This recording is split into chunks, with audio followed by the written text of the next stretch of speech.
Hello, this is Bill Webb, aka Billy Indiana.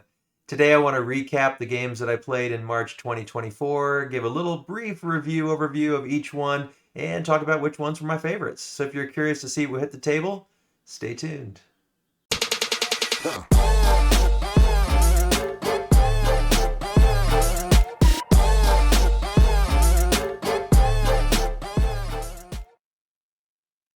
All right, so in 2024, I've been using BGG to kind of help guide this discussion, and I still have some boxes to show you in the little thumbnail small area, but you can see in March I had 26 gameplays. So January, February, March, been a little light compared if you look at previous years, but still enjoying the games that I'm getting to play. So 26 gameplays in March. If we look at the games that I did play, there were 15 games overall. And there were a few that were new to me, but not as many this month. So one that was not new to me, and I'll kind of go through them in reverse order from least to most played, is Wildlife Safari. And I actually do have the Botswana version. This is a Reiner Knizia game. And I talked about this last month, so if you do watch my videos month to month, you'll be hearing some of the same things. But I tend to like Reiner Knizia games. This one, though, is a very, very simple, almost like kids game. It says here even ages 7 and up.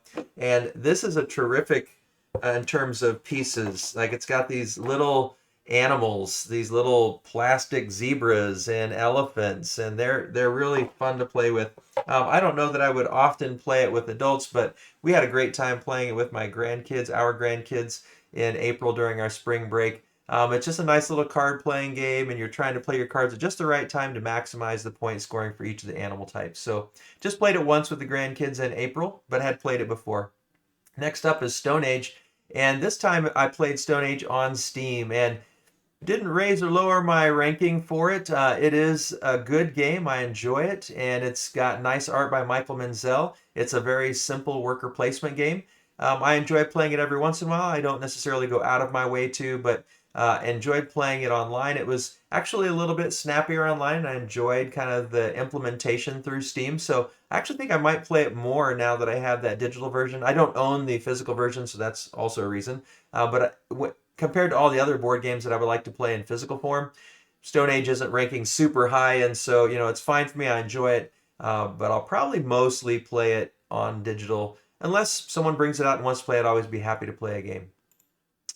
All right, if we go to the next one, it's Sagani, and this one was a new one to me. I had not played this Uwe Rosenberg game, and it was a tile-laying game, a lot of pattern building in the tiles. I don't own this one, and like I said, I had never played it before, but you're trying to put these different colored tiles in patterns with these little flames here showing. Here's the score track. See if I can get a good picture of the design of the layout here. All right, so if I have this white tile here, I want to have a blue one somewhere diagonal this direction and a white one somewhere diagonal this direction. This red flame means I want to have a red one up here this direction. And every time I play a tile, I'm going to put the number of tokens on here equal to the number of these little flames. And I can take them off when I satisfy a red one in this direction and a blue one diagonal. And I can take one of these off when I satisfy a yellow one straight down, and whatever this one that's covered diagonal. So you can see there was also another one here that was diagonal and covered, and one to the left that's covered here. So you get to take those things off, and then you're trying to you can't run out of those tiles, otherwise you aren't able to play next time. So I forget what the rule is. I never actually ran out of tiles, so I forget what the rule is when you do that. But it was an interesting little puzzle. I enjoyed it. I don't think I would ever probably buy a copy. It was a game I'd always be happy to play if someone brought it out, but not one that I would go out of my way to necessarily pursue playing. All right, got to go back a few here. All right, next up is Ramy Ro, however you say it, I have no idea. I played this a couple of times. I played it with the actual card game and played it on BGA. This month in March, it was on BGA. It is a very Rummy-like game. You're trying to satisfy different contracts with Rummy cards. And so here you're trying to get 4 in a row, and you get bonuses if they're hearts based on this contract. And every time you're playing, same card there, same picture there. Very similar picture there too. So here we got a setup. So here are the goals you're trying to get, and then you're always choosing cards and putting them into your hand. So this is this person's hand, and you're trying to get sets and runs and match these contracts. But you also, the little symbol at the bottom, whether it's you know, these clovers or the cherries or the hearts or the diamonds. You're trying to, if you can, get this run or these sets and things with those as the majority, because those stay as bonus points for in-game scoring. So if you like rummy card games, it's a nice little game. I enjoyed it playing with the actual card game, enjoyed it on BGA. Again, I'm not a super big rummy fan, so didn't rank super high for me, but it was fine. I'd be happy to play it again. Next up, River Valley Glassworks. Now, this was just recently on Kickstarter. I believe it's finished on Kickstarter, if I'm not mistaken. But I got to play it on BGA. They already have it there. It is a beautiful production, and so maybe I should just even open up BGA and show you. But the Kickstarter version is going to have these nice, kind of cool acrylic tiles, and they're moving along this river. And as those tiles move along the river, you have to place a tile to choose it as along a certain part of the river to choose tiles from the river or from the pond at the end of the river. And then on your board, you're trying to stack them up. So this column for this player is going to be all dark blue. This one's going to be all that light purple. This one's going to be all green.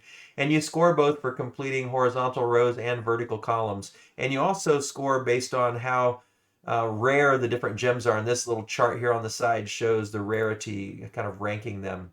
And so, for instance, here I could play one of these pear-shaped tokens of my own to take these. But if your queue here starts to get full, like this purple one is full, I can't, if I take another purple one, it's going to have to go up into this trash up here. It's going to count against me at the end of the game. But by getting this all the way filled across, I'm going to score maximum points for those horizontal rows. And then if I remember correctly, I just played it the one time on BJ, but I think you score the two highest columns. So if I remember right, this blue and this purple would score. So it's a clever little game. I enjoyed it. It's really attractive. I like the way you can see how these river pieces, each one's going to be, that's taken, it's going to move down and the things are going to flow. And so the things that you're looking at to choose from, the little tokens, the gems, the sea glass that you're choosing changes from time to time. So I really like the art. I enjoyed the gameplay. I haven't ranked it yet because it is just on BG. I don't know if it's going to be exactly like it'll be in final form. So I would, you know, the way I ranked or the way I played it right now, I would probably say it's a 7.5 for me. It wasn't quite enough to push me over the edge to invest in it myself through Kickstarter. I was very tempted though. I mean, it was there's some expansions that I think come in the Kickstarter that might move it up for me from a 7.5 to something higher. And so I was tempted, but I had already backed Ostia, and I'm trying to force myself to a limit of at most one game per month. So I chose not to back it, but it was a nice little game. I also played PAX Premiere 2nd Edition, and this time I played this one on BGA. I do have the box here though, so this is one that I do own and I do really enjoy. I didn't necessarily enjoy it quite as much on BGA. Maybe I just wasn't in the mood, but there's something about the cloth board and handling the pieces for this game in particular. And I think also just being able to see the other players' cards easier around the table, and even seeing my own cards easier and easier to read instead of having to zoom in and zoom out all the time. I just found it a little bit cumbersome on BGA, but I really do like it. It's a gorgeous game. There's some area control, there's card play, there's sending out spies, there's you know, this closed economy, so you're managing your economy. You're also manipulating this sequence over here. It's not really a market, but it's like a market manipulation, and you're moving troops around here to take control of different areas and majority in different areas. So a really clever game that I do enjoy a lot. This one was, when was this one released? 2019, and it's a Whirligig Games by Cole Worley. One that I enjoy quite a bit, and I would like to play the physical version again soon if I have a chance. Next Station London was another one I played on BGA, and I played this one quite a bit. I've only ever played it on BGA, actually, 23 times. But this is a roll and write, and it plays really nicely on BGA. You're trying to create routes, and so see if we can see a picture of one that's okay here. So yeah, we've got this green route. They're connecting these different stations, and depending on the game, there's different various scorings for each time you play, and you get points for crossing the river if your track crosses the river. You get points if these tracks connect, so the green one and the blue one and the pink one are all connecting here. And you have these cards that flip over to tell you what you have to connect next. So sometimes if you're a little unlucky and you don't plan well, you might actually not be able to play when a card's flipped over and tells you what the next station should be. But it's got some immediate scoring, it's got some end-around scoring, and it's got some end-game scoring, and I really like it. I'm not necessarily a giant roll and write fan, but I do enjoy them well enough, and this one is a nice one. I keep coming back to occasionally on BGA, especially if people invite me.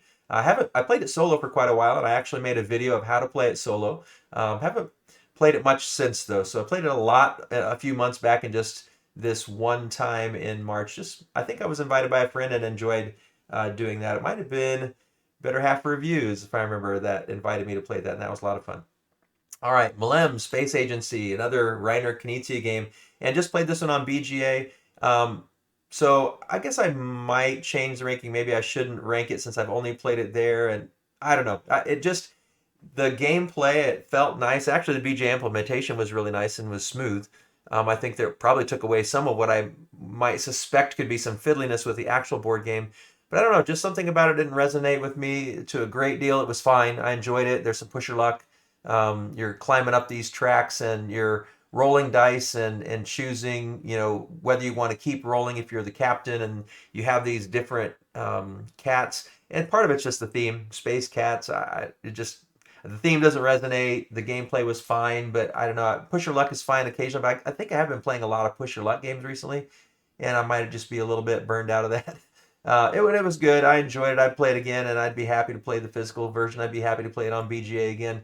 But I was pretty excited for it because I typically do like Reiner Knizia games, although I was a little hesitant because when I saw Cats in Space, I was like, yeah, I don't know if I'm really going to enjoy that theme. And yeah, it was fine. I give it a 7, pretty close to what everybody else would. I guess it might slightly go up or slightly go down depending on what it feels like with the actual board game. I could see it maybe going down to a 6.5 or up to a 7.5.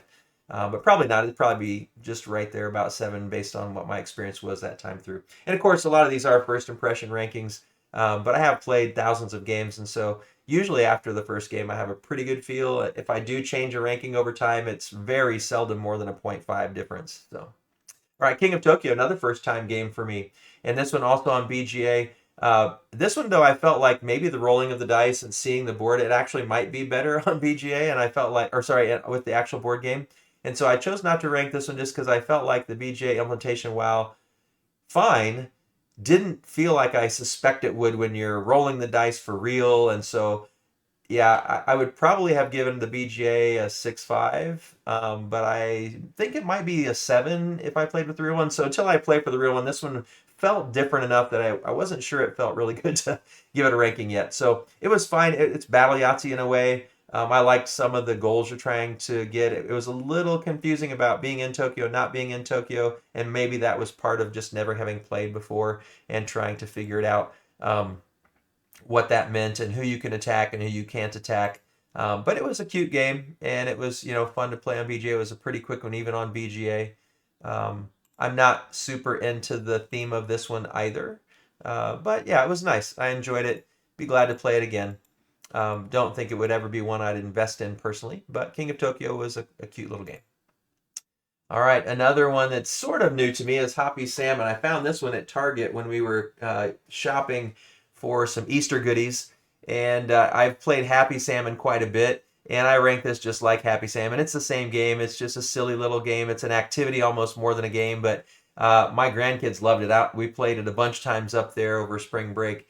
And so you have these different cards, and you put them all in a random order, and everyone's standing around a table, and you can do it silent or you can do it out loud. We did it out loud with the kids all the time. They loved yelling, and so you're yelling high five, trying to find someone else who's trying to get a high five, and then you give them a high five and drop your card on the table, and then egg spin, and so you do a little do-si-do with them and switch places, and then Hoppy Salmon as you clap your hands together like this, and yeah, so you're just trying to find people who have the same card as you and do that action with that person. The Happy Salmon is just the same game. This just has the Hoppy Easter theme with it, with the little bunny ears on it. So it plays exactly the same. I've played it with the advisory boys that I mentor at school, and they have a good time with it. I played it with adults. I played it with kids. Everyone seems to have a good time with it, but it is just an activity. It's fun. There's not much strategy to it. It's who can get a little bit lucky and who can be boisterous and interact with people. But it is a lot of fun, and we had a great time playing it with the grandkids. We played it a couple of times, or just I guess one time in March, and then we played it a whole bunch of times in April that first week when we were there with the kids. Excuse me. Garden Geckos is next, and Garden Geckos is one that I have a prototype for. It's still, I think, on Kickstarter, And I'm still wanting to play the solo version. They said that in the rules that are posted on the Kickstarter, there's now a solo version. I've played with 2 and 3 and 4. I was hoping to get a 6-player game in, we just never quite did. But I really enjoy the game Garden Geckos. It's a cute game of tile laying and trying to surround the different bugs. I won't go into a bunch of detail here, but the component quality is tremendous. And then you've got these goal cards here. Here, trying to get patterns of where your geckos go out on the board. So here you want, this one you want your gecko to be covering this kind of cement looking, and then the grass looking, and the water looking. And if you have 3 geckos covering those, you get to claim that objective.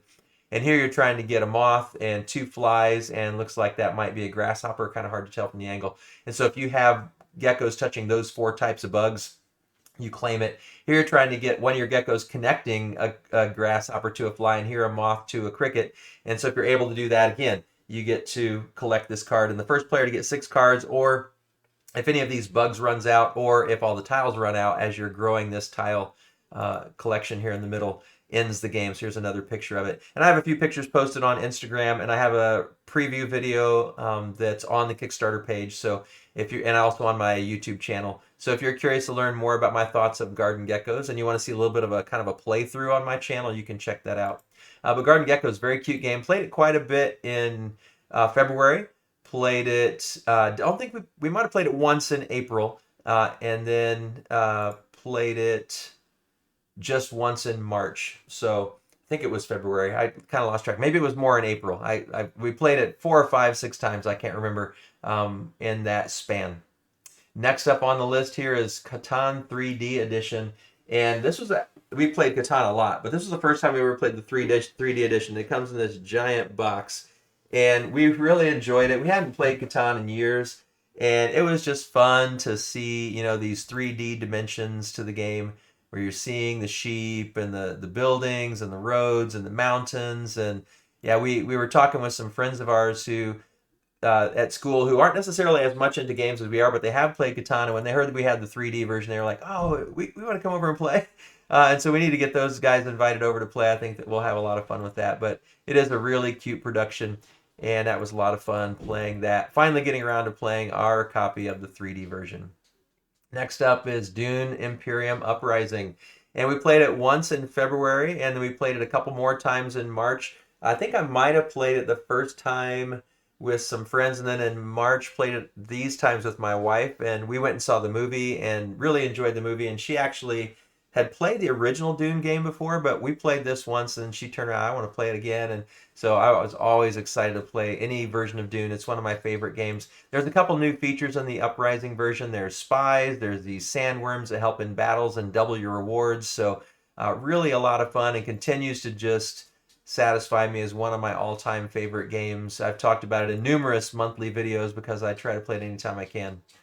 Next up is First in Flight. Played it a few times in February, played it a few times in March, and looks like I don't have all my plays recorded here, but and then I've played it in April as well. So First in Flight is a fun game of actually simulating flying a plane and developing the plane, and I'll have a review coming not too long. I still want to play the solo version, and then I'm going to put a review up on my channel. But here's the board, and it's one of those ratchet systems where you can move your character as far forward as you want, but the furthest player always goes next. So you might get to go a couple times in a row. And you are trying to repair your plane, you're trying to upgrade your plane, you're trying to hire and influence these benefactors and people who are going to make you better at your job. You're going to try to develop these little components to your plane to make it better. You're trying to develop these skills so you're better at flying. And it's just a really fun push your luck. Like I said, I have been playing quite a few push your luck games. It's got a lot of different cards to choose from. And I won't go into a ton of detail now, but you lay these cards down, and this number in the corner kind of tells you how well you're flying. And every once in a while, you're going to come across a card that's got these red stars on it. Let's see if we can find one here. Yeah, not seeing any. I don't want to go too long, but well, there's some that have these little red stars in the corner instead of just the number. And so it's got this same kind of color. And if you hit those, if you get too many of those in a row, I think it's 4 of them in a row, then you're going to crash. And so you're trying to kind of push your luck. And then these are the descend cards. It's in a different language here. But when you play it, you start to descend down to the ground, and then you have to draw 2 more cards. So I really enjoy this game. I still want to play it a few more times and also play it solo version of it before I put my review up, but probably sometime either late April, early May, I can hopefully get that review posted on First in Flight, a Genius Games game I really enjoyed. And then the most played game, Fantasy Form, I just have a prototype version and it was on Kickstarter, so I just have this little baggie of cards and instructions. It's a button shy game, 18 cards, and you're playing them out. And I had never played the original. There's a space theme game, I think, that's it's inspired by Space Shipped. But you're playing these cards out, and I have a video of this already on my channel that was kind of a preview video with the prototype. And you are trying to basically advance your character and fight off a beast, a kind of a boss at some point. And you're trying to upgrade your character so you're better at battling the boss. You got to get these essences. And there's also this kind of economy that you're constantly trying to get enough money that you can buy better equipment, buy better essences, that you can upgrade your guides and your own being from the basic form to an elemental form, and so that you have a better chance to destroy one of these beasts that come out. And if you don't destroy it in enough time, or if you run out of health because it's always counterattacking you, then you can die from the battle. So I don't know if I ever won. I played it 9 times in March, and I think I lost all 9 times. And so this is one that, like I said, it was on Kickstarter recently, one of those button shy games that they put out pretty frequently by Lucas Gentry, and enjoyed that one quite a bit. If you're interested, I'll put a link up here to my video going through that Fantasy Form game so you can kind of see how it plays. So those are the games that I played, the 15 games, and a little bit about each one. If I reflect on what was my favorite game that was new to me, I would have to say, I think Fantasy Form was new to me. Hoppy, Salmon, kind of. River Valley Glassworks, Mlem, King of Tokyo, and Sagani, I think were the new ones. For sure, the new one that I liked the best was River Valley Glassworks. And I was very tempted to back it, but just didn't quite. And then for the one that was not new to me, that was my favorite, I do like PAX Premiere a lot, but Dune Uprising is one of probably my top 2-3 games. I haven't ranked in a long time, but yeah, it is one of my favorite games. And every time I play it, I like it more. So that would be my favorite game of the month in March. So there you have it. Those are the games that I played in March 2024. A few of them here in front of me so you can be reminded of what some of those were. I'd love to hear if you've played any of these games and what you think about them. I also would love to hear what games you played in March. What was your favorite new to you game? What was a favorite that you got off the shelf again? Maybe an old standby that you loved getting to the table again. Leave those ideas and thoughts and reflections in the comments below. I'd love to read about it. As always, thanks for watching. This is Billy, Indiana, signing off.